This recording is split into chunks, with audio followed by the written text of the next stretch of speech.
Bismillahirrahmanirrahim. Assalamualaikum warahmatullahi wabarakatuh. Hamdan syukranillah. Amma ba'du, anak-anakku kelas 8 yang dirahmati Allah.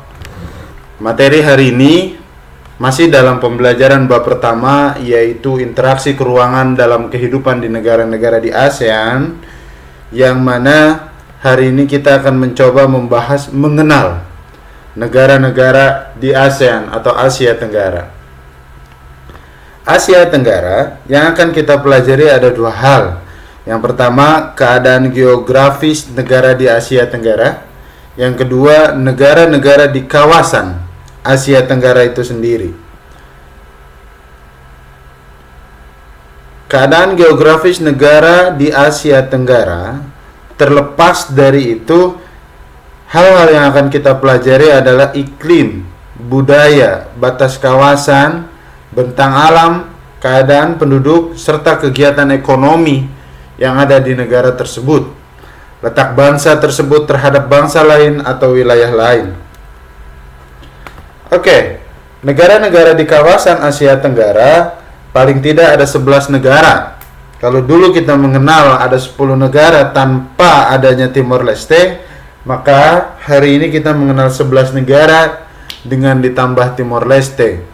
Indonesia, Singapura, Malaysia, Laos, Filipina, Thailand, Kamboja, Myanmar, Vietnam, Timor Leste, serta Brunei Darussalam. Bentang alam, relief secara umum, bergunung-gunung dan daerah pantainya relatif datar. Terdapat dua semenanjung yang terkenal, Semenanjung Malaya dan Thailand. Secara geografis terdapat pegunungan. Pegunungan tua, pegunungan ini terbentuk pada masa Mesozoikum. Pegunungan muda pegunungan ini terdapat di sekitar Kepulauan Banggai. Keadaan penduduk di kawasan Asia Tenggara. Pada tahun 2011, menurut survei, jumlah penduduk di kawasan Asia Tenggara adalah 602 juta jiwa, di mana kesemuanya Indonesia lah negara yang paling banyak penduduknya, sekitar 238,2 juta jiwa. Kemudian disambut oleh Filipina 95 juta, 7, Vietnam, Thailand, Myanmar, dan seterusnya, hingga yang paling sedikit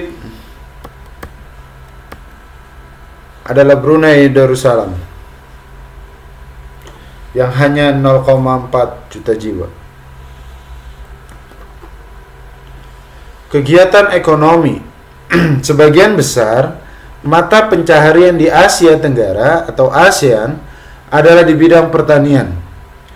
Jenis tanaman perdagangan yang ditanam di kawasan ini antara lain adalah tebu, serat Manila, kopi, nanas, anggrek, karet alam, kelapa sawit, dan tembakau.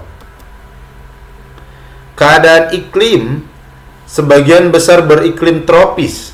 Kebudayaan bermacam-macam tarian, musik, seni pahat, patung, dan adat istiadat. Batas kawasan Asia Tenggara di utara berbatasan dengan China, Taiwan, India, dan Bangladesh. Di sebelah barat berbatasan langsung dengan Bangladesh, Sri Lanka, dan Teluk Benggala. Di sebelah selatan ada Samudra Hindia dan Australia, serta di sebelah timur Samudra Pasifik dan Papua New Guinea. Luas Asia Tenggara adalah 4,5 juta kilometer persegi. Secara astronomis, kawasan Asia Tenggara terletak di antara 29 derajat lintang utara, 11 derajat lintang selatan, dan 93 derajat bintang timur, 141 derajat bintang timur. Profil negara-negara anggota ASEAN. Yang pertama ada Indonesia, memiliki iklim tropis, terletak di antara benua Asia dan benua Australia, serta Samudra Hindia dan Samudra Pasifik. Contoh kerjasama dalam bentuk organisasi antara lain adalah ASEAN, PBB, dan GNB. Tahun 2015, Jumlah penduduk Indonesia sekitar 255,7 juta jiwa. Komoditas ekspor meliputi gas alam, hasil hutan, tekstil, dan lain sebagainya. Negara kedua adalah Brunei Darussalam. Brunei Darussalam terbagi menjadi dua wilayah, yaitu wilayah timur dan barat. Iklim di Brunei Darussalam sama seperti di Indonesia, yaitu tropis.